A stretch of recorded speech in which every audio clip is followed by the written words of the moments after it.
l'islam, la fête de l'Aïd est apparue 14 ans après le début de la prophétie. 2 ans après avoir émigré à Médine, Allah a offert aux musulmans les 2 grandes fêtes musulmanes, l'Aïd al-Fitr et l'Aïd al-Adha. Le matin, avant d'aller à la prière de l'Aïd, les musulmans prennent une douche qu'on appelle le ghusl. Puis nous nous habillons. Allah est beau et il aime la beauté en toutes choses. Alors nous portons nos plus beaux vêtements pour nous rendre à la prière de l'Aïd. Nous devons être reconnaissants envers Allah pour tous ses bienfaits dont il nous comble au quotidien.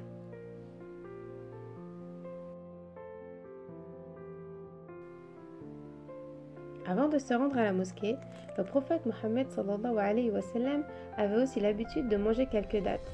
Et c'est une raison pour laquelle nous avons l'habitude de manger des sucreries le jour de l'Aïd. Pour la prière, le prophète sallallahu alayhi wa sallam l'a célébré dans des grands espaces à côté de la mosquée pour pouvoir y accueillir un maximum de personnes. Tout le monde était invité.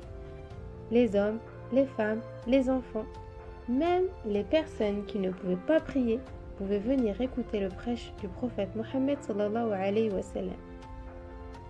Il avait l'habitude d'accomplir 2 unités de prière, puis il se tournait vers l'assemblée pour faire son discours.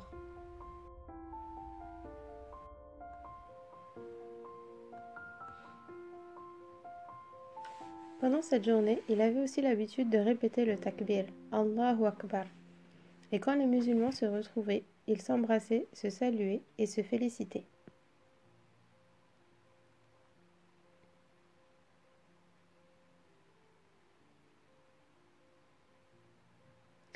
Le prophète sallallahu alayhi wa sallam faisait particulièrement attention aux enfants, en discutant et en rigolant avec eux, en leur offrant des cadeaux.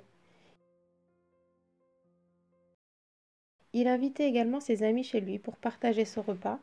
Il allait visiter les malades et il encourageait les musulmans à se rendre dans les cimetières afin de prier pour les proches disparus.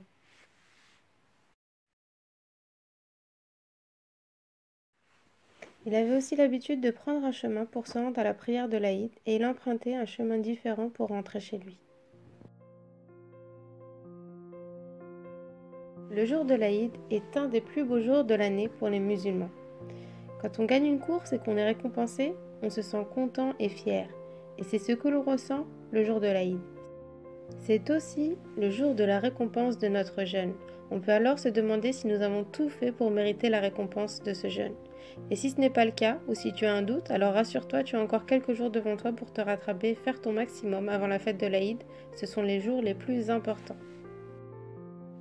Le jour de l'Aïd est un jour de fête et de joie.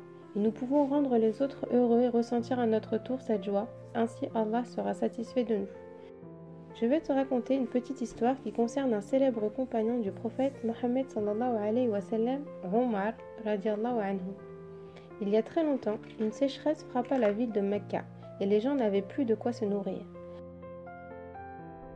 À cette époque, Omar radiallahu anhu était le califat. C'est un peu comme le roi ou le président. Il décida de distribuer de la nourriture aux personnes qui n'avaient pas de quoi se nourrir.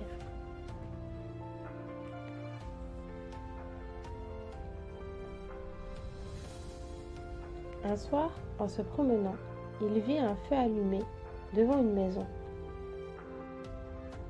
Quand il s'approcha, il entendit des enfants pleurer et leur maman était en train de cuisiner quelque chose. Omar entra et lui demanda pourquoi les enfants étaient en train de pleurer. Elle lui expliqua que les enfants pleuraient parce qu'ils avaient faim. Son mari était décédé et qu'elle n'avait pas d'argent pour leur acheter de la nourriture. Alors, Omar radiallahu anhu lui demanda ce qu'il y avait dans la marmite. Elle y avait mis de l'eau et des cailloux pour faire croire à ses enfants que le repas allait bientôt être prêt, et elle espérait que ses enfants finissent par s'endormir de fatigue. En entendant cela, Omar radiallahu anhu s'est senti terriblement triste et coupable envers lui-même de cette situation. Alors, il alla chercher de la nourriture.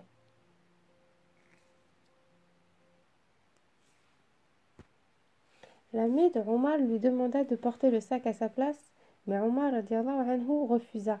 Il se sentait tellement coupable qu'il voulait porter ce sac pour pouvoir réparer son erreur. Omar aida la maman à préparer le repas et il resta jusqu'à ce que les enfants s'endorment. Il ressentait une immense joie d'avoir pu aider cette famille et de leur avoir redonné le sourire. D'ailleurs, pendant le mois de Ramadan, chaque musulman doit verser sa zakat el-fitr avant d'aller à la prière de l'Aïd. C'est l'aumône de la rupture du jeûne. Les musulmans peuvent la donner sous forme d'argent ou de nourriture pour les personnes dans le besoin. La zakat nous permet d'être solidaires les uns avec les autres. Mais en fait, sais-tu quel est le but de cette zakat? Pendant le mois de Ramadan, nous faisons notre maximum pour bien nous comporter et jeûner de la meilleure des manières. Mais il nous arrive parfois de faire des erreurs, et Allah le sait. Alors, Allah subhanahu wa ta'ala nous donne l'occasion de parfaire et de purifier notre jeûne de Ramadan en offrant notre zakat al-fitr aux nécessiteux. Ce cadeau leur permettra, Inch'Allah, de vivre à leur tour une belle journée de fête, de manger à leur faim et de se faire plaisir. Tout comme Omar, radiallahu anhu, nous devons profiter de cette fête pour apporter de la joie et redonner le sourire aux personnes qui sont dans le besoin. Cela est le devoir de chaque musulman. Ne devons-nous pas apporter la paix et la joie partout où nous le pouvons? Évidemment que oui, c'est la mission de chaque musulman, apporter la joie dans les cœurs des gens, peu importe qu'ils soient musulmans ou non. Cela fait partie de notre devoir, de notre foi, et le plus grand des bonheurs est de savoir que tu as fait le bonheur de quelqu'un.